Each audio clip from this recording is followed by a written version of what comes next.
نے ایمان کی حالت میں نبی پاک علیہ الصلوۃ والسلام کا دیدار کیا اور پھر ایمان کی حالت میں وہ اس دنیا سے رخصت ہوا. اب وہ چاہے آقا علیہ الصلوۃ والسلام کے گھر کا کوئی فرد ہو یا باہر کا کوئی فرد ہو، بہت سارے اس طرح کے بھی لوگ ہیں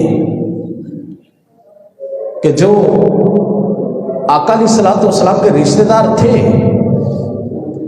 لیکن انہوں نے اسلام قبول نہیں کیا، تو ان کا دین کے اندر کوئی مقام نہیں ہے.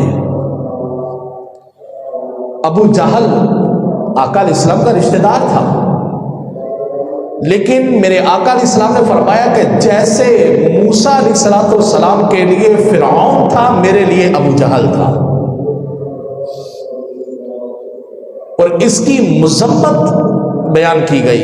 ابو لہب آقا علیہ السلام کا رشتہ دار تھا، لیکن اس کی مذمت کے اندر قرآن کی پوری سورت نازل ہوئی. اللہ فرما رہا ہے تبت یدا ابی لہب وتب، ابو لہب کے دونوں ہاتھ ٹوٹ جائیں. تو نبی پاک علیہ الصلوۃ والسلام کا اگر رشتہ دار ہے لیکن وہ ایمان والا نہیں ہے تو اس کی رتی برابر کوئی ویلیو نہیں ہے. اور اگر ایمان والا ہے وہ آقا علیہ الصلوۃ والسلام کا رشتہ دار نہیں بھی ہے، دین کے اندر اس کی ویلیو بہت زیادہ ہے. بلال حبشی رضی اللہ تعالیٰ عنہ تو حبشہ کے رہنے والے تھے، لیکن یہ وہ ہیں کہ جن کو میرے آقا نے فرمایا بلال کعبے کی چھت پر چڑھ کے اذان دو، اتنی عزت عطا فرمائی. باقی بہت سارے صحابہ کرام ایسے ہیں، لیکن جو میرے آقا علیہ السلام کے قریبی صحابہ کرام ہیں، جس طرح کے خلفائے راشدین ہیں، سیدنا ابوبکر صدیق رضی اللہ تعالیٰ عنہ، یہ صحابی بھی ہیں، آقا علیہ السلام کے رشتہ دار بھی ہیں. صحابی کے سب سے پہلا صحابی ہونے کا تو درجہ ان کو حاصل ہے، اور رشتہ دار ایسے ہیں کہ میرے آقا علیہ السلام کے سسر ہیں. ان کی بیٹی کے ساتھ میرے آقا علیہ السلام نے نکاح فرمایا.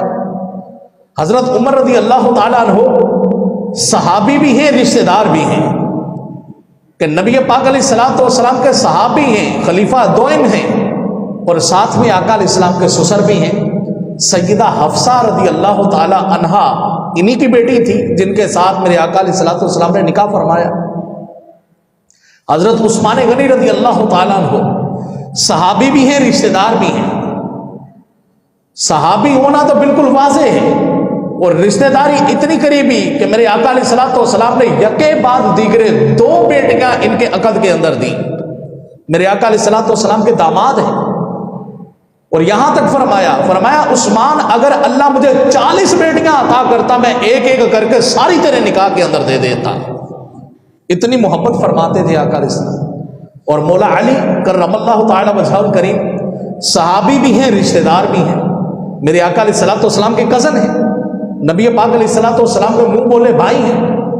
اور صحابیت کا درجہ کہ بچوں میں سے سب سے پہلے انہوں نے اسلام قبول کیا.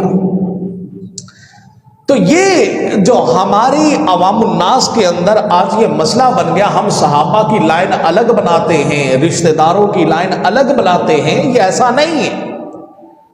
اکثر صحابہ کرام وہ ہیں کہ جو میرے آقا علیہ الصلوۃ والسلام کے رشتہ دار ہیں، اور میرے آقا علیہ الصلوۃ والسلام کے رشتہ داروں میں سے اکثر رشتہ دار وہ ہیں جو آقا علیہ السلام کے صحابہ ہیں. کیونکہ تھوڑے ہیں جنہوں نے کلمہ نہیں پڑھا، زیادہ وہ ہیں جنہوں نے کلمہ پڑھ لیا. کلمہ نہیں پڑھا تو وہ ابو لہب اور ابو جہل بن گئے، اور کلمہ پڑھا تو وہ سیدنا امیر حمزہ رضی اللہ تعالیٰ عنہ بن گئے. وہ میرے آقا علیہ الصلوۃ والسلام کے چچا سید الشہداء بن گئے.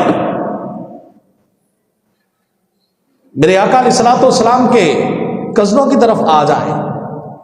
حضرت علی رضی اللہ تعالیٰ عنہ آقا علیہ السلام کے کزن ہیں، چچا کے بیٹے، اور حضرت علی کا ہی ایک بھائی طالب بھی ہے، جس کی وجہ سے حضرت علی کے والد کو ابو طالب کہا جاتا ہے. تو وہ طالب حضرت علی رضی اللہ تعالیٰ کا بھائی تھا، لیکن کیا وجہ ہے کہ حضرت علی کا اتنا مقام کہ ہزاروں حدیثیں ان کی شان کے اندر ہیں. میرے آقا نے فرمایا من کنت مولاہ فعلی مولا، جس کا میں والی وارث ہوں اس کا علی والی وارث ہے. حضرت علی کی اتنی فضیلت، اور طالب کی فضیلت کے اندر کوئی ایک حدیث بھی نہیں ملتی، ایک آیت بھی نہیں ملتی، ایک راوی کی روایت بھی نہیں ملتی. وجہ کیا؟ انہوں نے کلمہ پڑھا، اللہ نے ساری فضیلتیں ان کو دے دی. اس نے کلمہ نہیں پڑھا، اس کی فضیلت میں ایک بھی چیز نہیں آئی. تو جو دار و مدار ہے وہ ہے ایمان کے اوپر. جو دار و مدار ہے، جو عزتیں ہیں وہ ہے ایمان کے اوپر. جو ایمان لے آیا، وہ حبشے سے بلال بھی آئے تو ہمارے سروں کا تاج ہے، اور جو ایمان نہیں لے کے آیا وہ